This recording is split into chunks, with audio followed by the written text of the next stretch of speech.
এই সিগারেট কখনো নির্ধারিত দামের চেয়ে বেশি বিক্রি হয়। আপনারা এই যে প্যাকেটটা, এটার দাম 80 টাকা, তাহলে এটা 80 টাকায় আপনি কিনতে পারবেন, কিন্তু সিগারেটের প্যাকেট আপনি 80 টাকায় কিনতে পারবেন না। সিগারেট কোম্পানিগুলো সুকৌশলে এটাকে আপনি ধরেন 80 টাকা করে যেটা বিক্রি করবে 120 টাকা। যে চোরাচালান কমাতে চান, তাহলে চোরাচালান কমানোর জন্য আমাদের ইলিসিটি একটা চোরাচালান প্রতিরোধের জন্য নীতিমালা করতে হবে, বা ইন্টারন্যাশনাল কর্পোরেশন আছে সেটাকে ফলো করতে হবে। আমাদের দেশে এই কাজটা করা হচ্ছে না। এবার আসি আমাদের আইনের কথা। আইনের কেন প্রয়োগ হচ্ছে না? বাংলাদেশের অধিকাংশ আইন প্রয়োগ হয় না, আইন প্রয়োগের কোনো ব্যবস্থা নাই। আমাদের দেশে একটা মোবাইল কোড ছাড়া কোনো আইন প্রয়োগের কোনো ব্যবস্থা নাই। আপনি ঢাকা শহরে নরমাল আমি একটা কথা বলছি, ঢাকা শহরে আজকে একটা আইন হচ্ছে ভালো, যে শব্দ উচ্চারণ করলে এখন পুলিশ হকিং দিলে জরিমানা করে দিতে পারবে, কিন্তু এখানে যদি কেউ ধূমপান করে তাহলে পুলিশ তার কিছু করতে পারবে না, তাহলে গ্রেফতার করতে হবে তাকে, তারপর বিশাল লং প্রসিডিউর।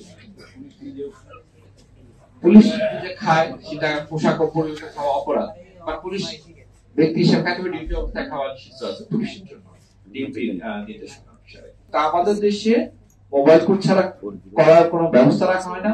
আর মোবাইল কোড সেই অপরাধের অপরাধ করতে বিচার করতে পারে যে অপরাধ তার সামনে হয়। এই আমাদের ধূমপান তামাকজাত আইনে যে একটা বড় সমস্যা সেটা একটু আপনাদের বলি। এই আইনে কর্তৃত্বপ্রাপ্ত কর্মকর্তা ছাড়া কেউ মামলা করতে পারে না।